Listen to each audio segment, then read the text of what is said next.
우리의 유산, 제8과 팽창하는 교회. 1901년부터 1970년까지 조셉 F. 스미스, 히버 J. 그랜트, 조지 엘버트 스미스 및 데이비드 오미케이 회장 네 분이 성장기의 교회를 인도했다. 이 회장들은 말이 끄는 마차에서부터 우주를 여행하는 로켓에 이르기까지 교통수단의 변천을 지켜보았다. 두 번의 세계대전과 세계대공황이 성도들을 변화시켰다. 이 기간 동안 9개의 성전이 세워졌다. 1901년에 50개의 스테이크에 대략 30만 명의 회원들이 있었으며 1970년까지 교회는 전 세계 500개의 스테이크에 280만 명 이상의 회원들로 증가되었다. 조셉 F. 스미스 회장. 조셉 F. 스미스는 미주리주에서의 박해가 극심하던 때인 1838년 파웨스트에 있는 성전 부지 근처의 작은 오두막집에서 태어났다. 조셉이 태어났을 때 그의 아버지 하이럼 스미스는 미주리주 리치몬드 감옥에 수감되어 있었기 때문에 어머니 메어리 필딩 스미스가 혼자서 아이들을 돌보아야 했다. 조셉이 어렸을 때 그의 가족은 미주리주에서 일리노이주 나부로 이사를 했는데 바로 그곳에서 그가 평생 동안 잊지 못할 사건이 발생했다. 그의 아버지와 삼촌이 카테이지 감옥에서 살해당했던 것이다. 조셉은 아버지가 말을 타고 카테이지 감옥으로 끌려가던 중에 그를 번쩍 들어 올려 입맞춤하고 내려주었던 아버지의 마지막 모습을 결코 잊을 수가 없었다. 또한 어느 날 밤 그의 이웃이 어머니에게 아버지 하이럼의 살해 소식을 전하기 위해 급히 창문을 두드리던 그 무서웠던 기억을 그는 결코 잊을 수가 없었다. 그의 아버지와 삼촌의 시신이 나부에 있는 맨션 하우스의 관속에 뉘어져 있던 광경도 그의 뇌리에서 결코 지워지지 않는 장면이었다.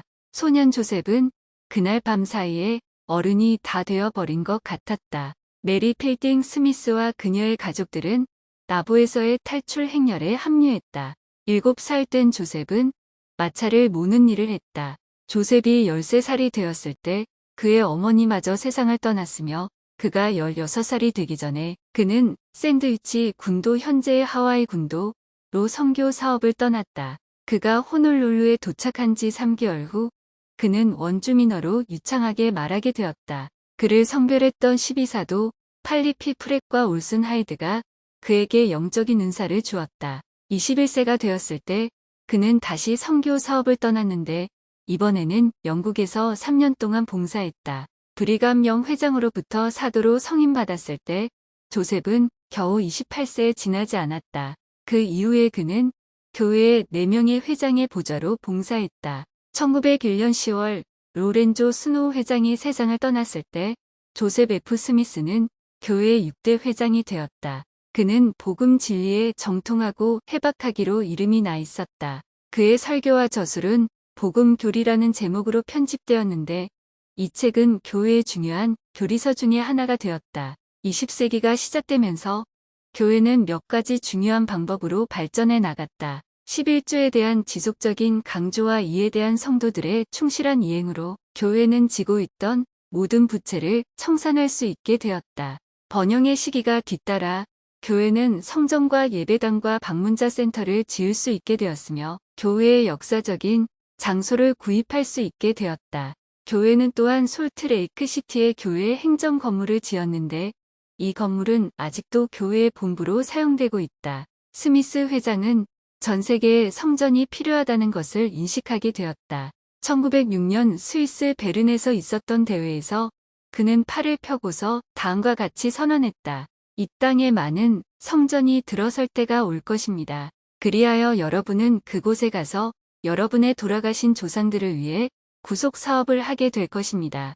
유럽 대륙의 첫 번째 후기성도 성전인 스위스 성전이 거의 반세기 후에 스미스 회장이 예언의 말씀을 하였던 그 도시의 근교에 헌납되었다. 스미스 회장은 1913년에 캐나다 엘버타의 카드스톤에 성전을 지을 땅을 헌납하였으며 1915년에는 하와이 성전을 지을 땅을 헌납하였다. 1900년대 초기에 들어서면서 교회 지도자들은 성도들에게 유타로 집합하는 것보다는 성도들이 거하는 곳에 그대로 남아 있으라고 권고했다. 1911년 조셉 F. 스미스 회장과 제1회장단의 두 보좌들은 다음과 같은 성명문을 발표했다.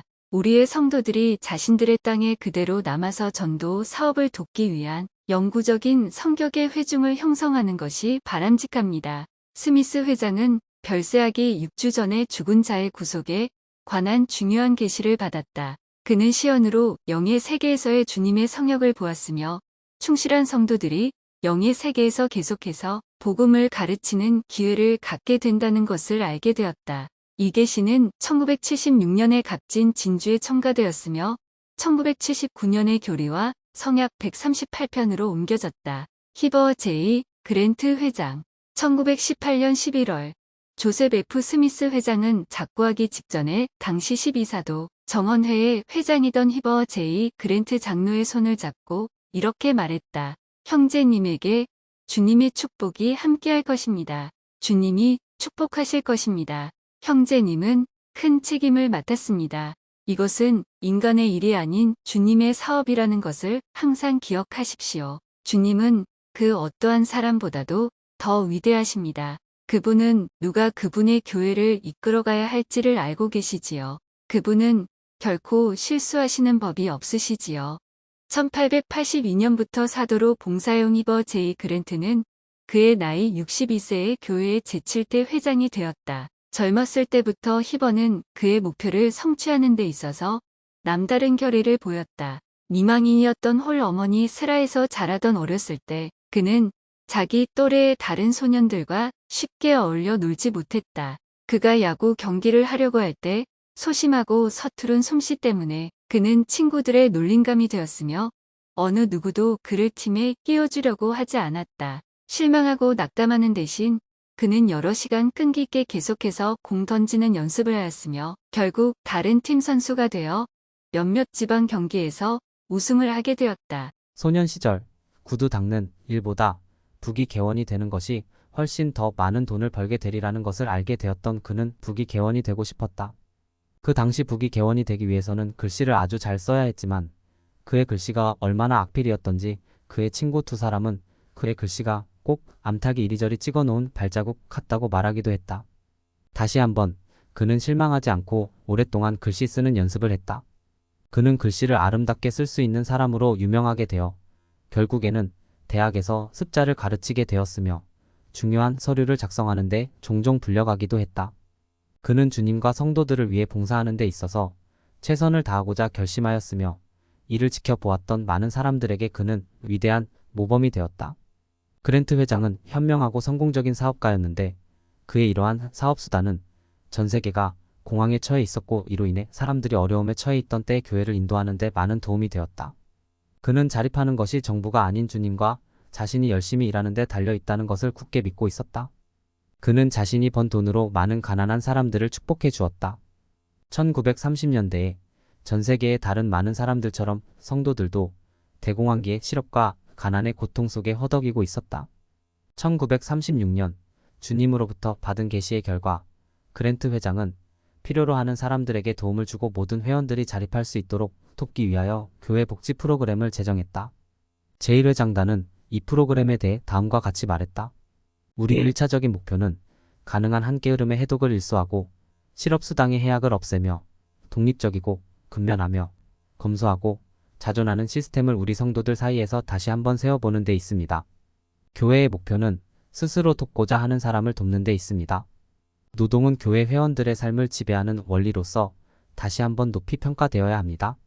제1회장단의 보좌로 28년 동안 봉사해온 제1루벤 클라크 2세 회장은 다음과 같이 강조했다. 복지 계획의 실제적인 장기 목표는 수여자와 수혜자인 교회 회원들 사이에서 특징을 형성하는 것이고 그들의 내부 깊은 곳에 내재된 가장 훌륭한 것을 이끌어내는 것이며 풍부하게 잠재된 영의 결실을 맺는 데 있습니다. 1936년 본부복지위원회가 교회의 복지사업을 관리하기 위하여 설립되었다. 파이오니아 스테이크 부장이었던 해롤드 비리 부장은 위원회의 관리 책임자로 부름받았다. 후에 데저렛 인더스트리스 상점이 실업자나 지체 부자유자들을 돕기 위해 세워졌으며 가난한 사람들을 돕기 위하여 농장 조성과 생산 사업이 실시되었다. 오늘날 복지 프로그램은 전 세계의 가난한 교회 회원들과 궁핍한 환경에 처해 있는 다른 수천 명의 사람들에게 축복을 주고 있다. 선교 사업이 지속적으로 확장되어 가는 동안 그랜트 회장은 어떤 특별한 개종에 도움을 주었다. 개신교의 이탈리아인 목사였던 빈센초 디 프란체스카는 자신의 교회를 향해 뉴욕시의 거리를 걷던 중에 잿더미로 가득한 통 속에서 표지가 없는 책 한 권을 발견하였다. 그는 그 책을 집어들고 책장을 넘겨보았다. 그는 그 책에서 니파이 모사이아, 엘마, 그리고 모로나이라고 하는 이름들을 처음으로 발견하게 되었다. 그는 그 책의 이름과 출처에 대해 알 수는 없었지만 그 책을 읽고 감명을 받았으며 그 책의 진실성에 대해 기도해보고 싶은 느낌이 들었다. 그는 실제로 그렇게 해보았으며 그에 대해 다음과 같이 말했다. 귀하고 특별한 어떤 것을 발견했을 때처럼 기쁘고 즐거운 느낌이 나의 영혼에 위안을 주었으며 인간의 언어로는 형용할 수 없는 기쁨을 가져다 주었습니다. 그는 자신의 교회 회원들에게 그 책에 나와 있는 원리들을 가르치기 시작했다. 그의 교회의 지도자들은 그러한 그의 행위에 대해 그를 징계했으며 심지어는 그에게 그 책을 태워버리도록 지시했으나 그는 그것을 거절했다. 후에 그는 이탈리아로 돌아왔으며 1930년 그는 그 책이 예수 그리스도 후기성도 교회에서 발행된 책이라는 것을 알게 되었다. 그는 유타에 있는 교회 본부로 편지를 썼으며 그 편지는 그랜트 회장에게로 전달되었다. 그랜트 회장은 그에게 이탈리아어판 몰몬경을 보냈으며 그의 이름을 유럽 선교부의 선교부장에게 보냈다. 전시의 여러 어려움 때문에 빈센초는 여러 해 동안 침례를 받을 수 없었으나 그는 결국 1951년 1월 18일 교회의 회원이 될 수 있었는데 이는 시칠리 섬에서 최초의 회원이 된 것이었다. 5년 후 그는 스위스 성전에서 엔다우먼트를 받았다. 1922년 5월 6일 그랜트 회장은 교회의 첫 라디오 방송국을 헌납했다. 2년 후에 그 방송국은 연차 대회 실황을 방송하기 시작했으며 이로 인해 더욱더 많은 교회 회원들이 총관리 여건들의 연차 대회 메시지를 들을 수 있게 되었다. 그로부터 얼마 되지 않은 1929년 7월 태버네클 합창단은 영적인 음악과 메시지를 방송하는 주례 방송 프로그램인 음악과 진리의 말씀을 첫 방송했다. 이 프로그램은 현재까지 계속해서 매주 방송되고 있다. 그랜트 회장은 1945년 5월 14일에 서거하였다. 교회 회장으로 봉사했던 그의 27년은 브리감 영 회장의 봉사 기간을 제외하고는 가장 긴 기간이었다. 조지 앨버트 스미스 회장. 조지 앨버트 스미스는 히버 제이 그랜트 회장의 뒤를 이어 교회 회장이 되었다. 평생 복음 가운데 생활하면서 행복을 찾아온 스미스 회장은 다음과 같이 간증했다. 진정한 의미에 있어서 모든 행복과 기쁨은 하나님의 계명을 지키며 그분의 조언과 권고에 따름으로써 온 결과였습니다. 하나님의 계명과 교회, 지도자의 권고에 순종하는 것은 스미스 회장의 가족에게 있어 몇 세대에 걸쳐 내려오는 의로움의 행동 양식이 되어 왔다. 그는 선지자 조셉 스미스의 사촌이며 브리감 영 회장의 보좌였던 그의 친할아버지 조지 A. 스미스의 이름을 물려받았다. 조지 앨버트 스미스의 아버지인 존 헨리 스미스는 조셉 F. 스미스 회장의 보좌로서 제1회장단에서 봉사했다. 조지 앨버트 스미스는 33세 때 12사도 정원회의 일원으로 부름받았다. 1903년부터 1910년까지 아버지 존 헨리와 조지 앨버트는 12사도 정원회에서 함께 봉사했다.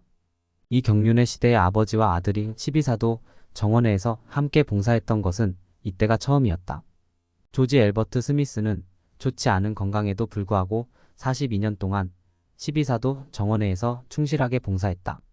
그는 남부 유타 지역에서 철로를 위한 측량 조사를 하던 중에 과도하게 햇빛에 노출되어 두 눈이 손상을 입어 거의 장님에 가깝게 된 시력을 교정하는 수술을 했으나 실패했다. 봉사하던 시기에 가중되는 압박과 필요사항으로 인해 그의 약한 몸은 더욱 악화되었으며 급기야 1909년에 피로로 쓰러지고 말았다. 완전한 휴식을 요하는 의사의 처방이 나온 뒤 그는 자신감을 잃었고 자신이 무가치하다는 느낌까지 갖게 되었으며 그로 인해 건강이 더욱더 악화되었다. 이러한 어려운 시기에 스미스 회장은 꿈을 꾸게 되었는데 그는 꿈속에서 큰 호수가에 있는 아름다운 숲을 보았다.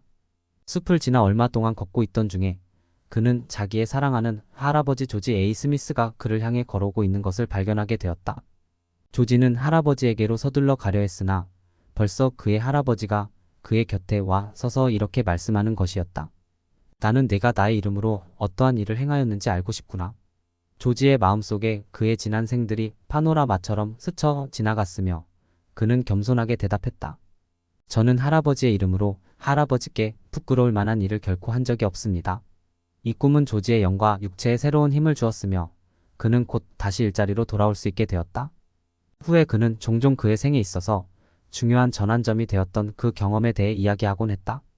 조지 앨버트 스미스 회장이 봉사하는 동안 1945년부터 1951년까지 교회 회원수가 100만에 도달했으며 아이다호 폴스의 성전이 헌납되었고 제2차 세계대전 후에는 선교 사업이 다시 계속되었다.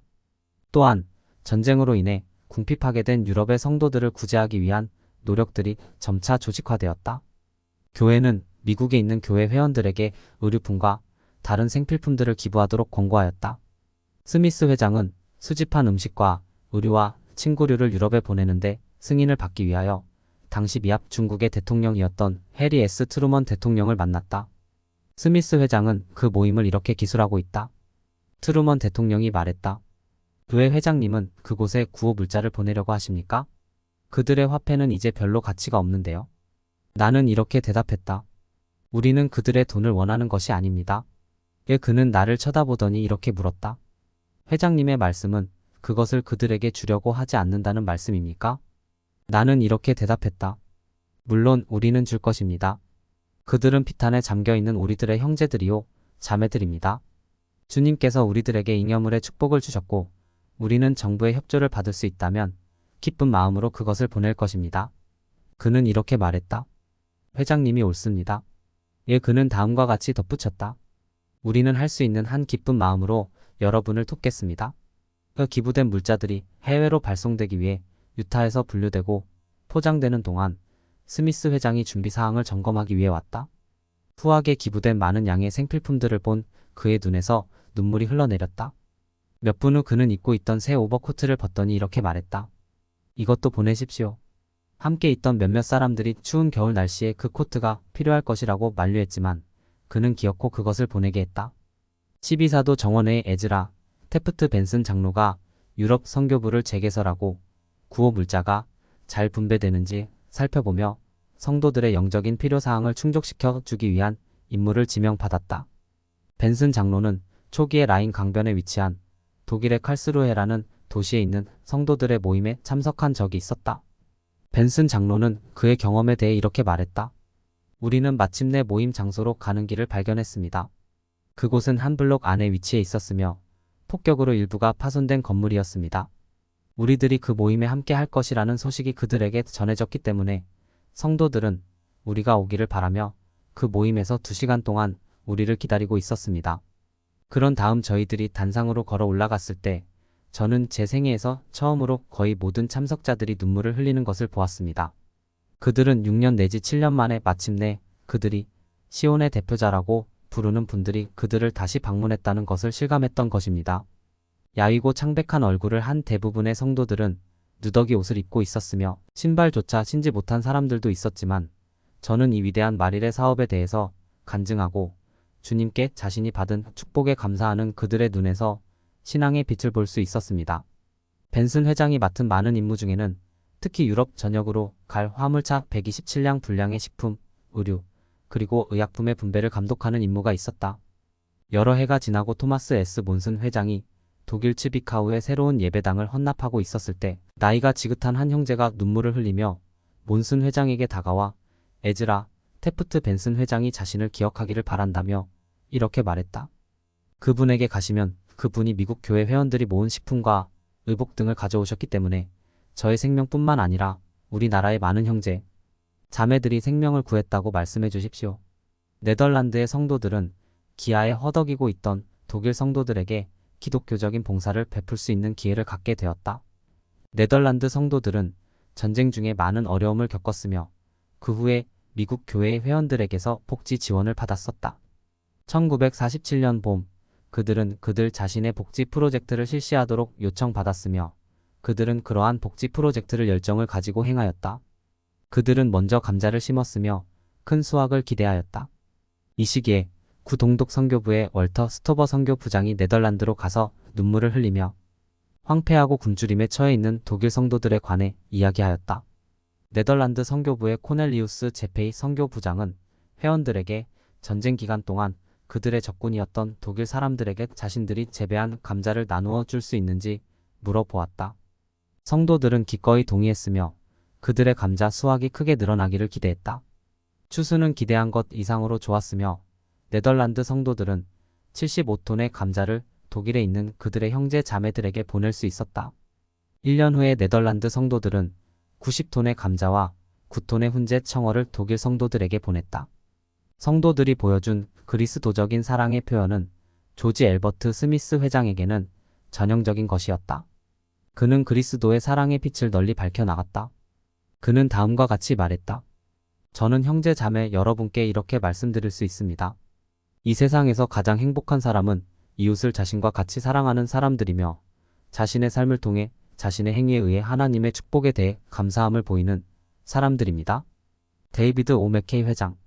데이비드 오 맥케이는 조지 엘버트 스미스 회장의 보좌로서 제1회장단에서 봉사했다.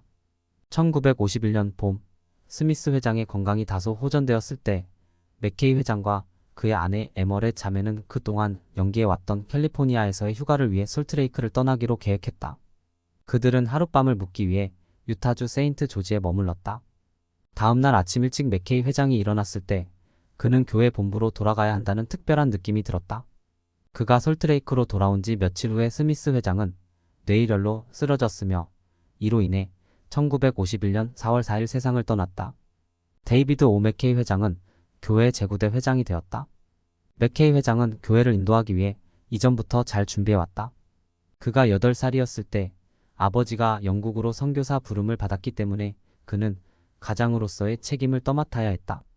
그의 두 누나는 얼마 전에 세상을 떠났으며 그의 어머니가 임신 중이었기 때문에 그의 아버지는 농장 일이 데이비드의 어머니에게는 너무나 힘든 일이라는 것을 알고 있었다.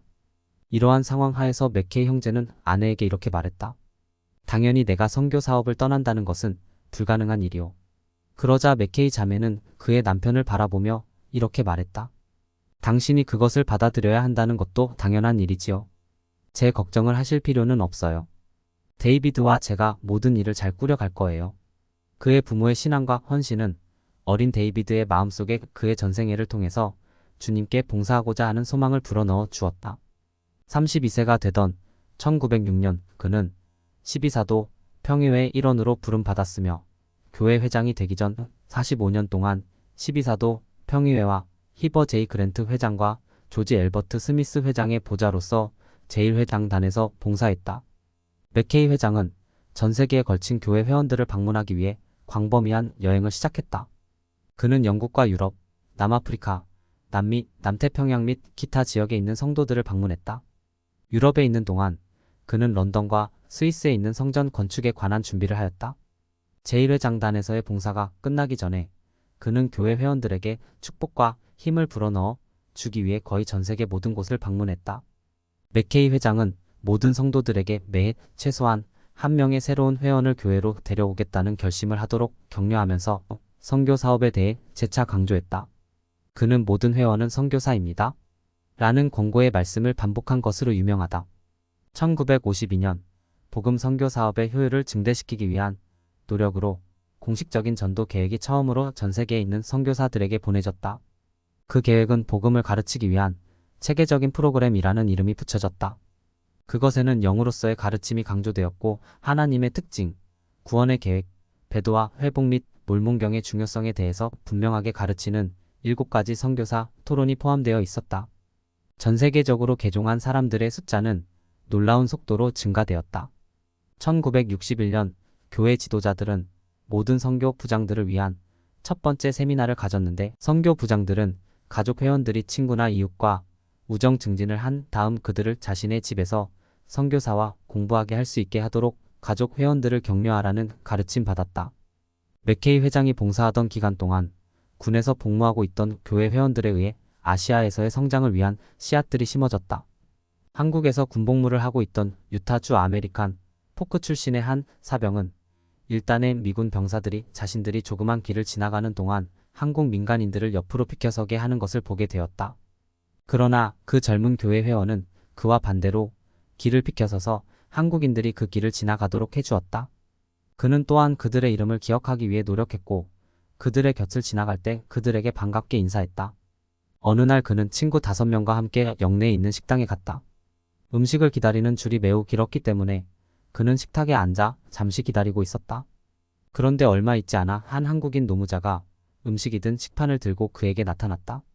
그는 막대기가 하나뿐인 그의 팔의 계급장을 가리키며 이렇게 말했다. 아, 괜찮습니다. 저는 단지 사병에 불과합니다. 그러자 그 한국인이 대답했다. 받아주십시오. 당신은 최고의 기독교인입니다. 1967년까지 선교사들과 군인 형제들이 한국에서 복음을 매우 효과적으로 가르쳤기 때문에 몰몬경이 한국어로 번역되었고 얼마 있지 않아 그 땅에 스테이크와 와드가 조직되었다. 선교사들은 또한 일본에서도 큰 성공을 거두었다. 제2차 세계대전 후 일본 성도들은 몇 년 동안 교회의 대표자들과 접할 수 있는 기회가 거의 없었다.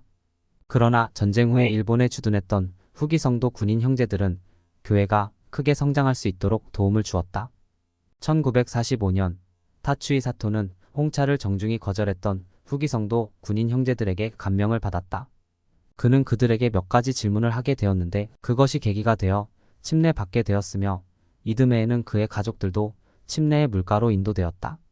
엘리온 리차즈가 타츠이 사토 형제에게 침례를 주었으며 당시에는 군인이었으나 나중에 12사도 정원회의 회원이 된 보이드 K 패커 형제가 사토 자매를 침례했다.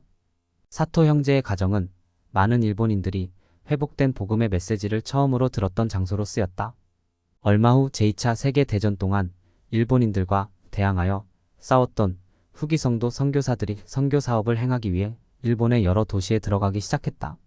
한편 필리핀에서의 교회 성장도 마찬가지로 2차 세계대전 후에 주둔했던 미국인 군인 형제들의 노력이 컸는데 1961년부터 교회가 매우 급속하게 성장하기 시작했다. 교회 회원이 아니었던 한 젊은 필리핀 여성은 몰몬경에 대해 듣게 되었으며 몇 명의 후기 성도들과 만나게 되었다. 그 결과 그녀는 자기와 잘 알고 지내던 정부 관리들을 만나야 한다는 강한 느낌이 들어 그들에게 필리핀의 후기 성도 선교사들이 들어올 수 있도록 승인해 줄 것을 요청했다. 그것에 대한 승인이 내려졌으며 몇 개월 후에 12사도 정원회의 고든 B 힌클리 장로가 선교 사업을 위해 그 땅을 재헌납했다. 1950년대 동안 교회의 극적인 성장의 결과 맥케이 회장은 신권협의 프로그램을 발표했다. 12사도 정원회의 해롤드 비리 장로를 위원장으로 한 이 위원회는 교회의 프로그램들이 교회의 가장 중요한 목표에 적합한지 알아보기 위해 그 프로그램들을 기도하는 마음으로 철저하게 연구하도록 임무 지명을 받았다. 1961년 제1회장단의 승인에 따라 리 장로는 모든 교회 교과 과정 자료의 계획, 저술 및 시행을 관리할 정책들이 개발될 것이라고 발표하였다. 이미 많은 자료들도 이전의 교회 보조 조직에 의해 개발되었는데 이러한 새로운 지시가 내려진 것은 복음이 전 세계에 있는 언어와 연령이 다른 모든 회원들에게 보다 효과적으로 가르쳐지기 위해 프로그램과 공과 자료의 불필요한 중복을 피하고자 하는데 목적이 있었다. 교회는 또한 교회의 사명을 보다 잘 수행하기 위해 복지사업, 선교사업 및 가족 역사 사업 등이 포함된 모든 프로그램과 활동들을 더욱더 효과적으로 협의하기 위해 다른 변화들을 가져왔다. 조셉 스미스 시대부터 교회의 중요한 사업 중 하나였던 가정 복음 교육이 영적, 물질적으로 도움을 필요로 하는 많은 교회 회원들을 돌보기 위한 방법으로 1960년대에 재차 강조되었다. 교육을 강화하기 위해 집회소 도서실이 설립되었고 교사훈련 프로그램이 또한 시작되었다. 1971년 교회는 총관리 여건의 감독하에 어린이를 위한 프렌드, 청소년을 위한 유이라, 그리고 성인을 위한 엔사인 등 3개의 영업한 잡지를 출판하기 시작하였다. 이와 비슷한 시기에 교회는 여러 선교부마다 독립적으로 발행해 왔던 외국어판 잡지들을 하나로 통합하여 지금은 한 종류의 잡지가 많은 언어로 번역되어 전 세계에 있는 성도들에게 보내지고 있다. 데이비드 오 맥케이 회장은 행복의 근원과 현대 생활의 실현과 유혹에 맞설 가장 확실한 방패로서 가정과 가족 생활의 중요성을 오랫동안 강조해왔다. 그는 종종 그가 자신의 가족을 얼마나 사랑하는지 그리고 그의 아내 에멀의 자매로부터 받은 끊임없는 내조에 대해 이야기했다. 맥케이 회장은 봉사기간 동안의 부모가 그들의 자녀들과 더욱 가까워질 수 있고 자녀들에게 복음의 원리를 가르칠 수 있는 방법으로서 매주 월요일 저녁에 갖는 가정의 밤을 시행하는 문제를 다시 한번 강조하였다.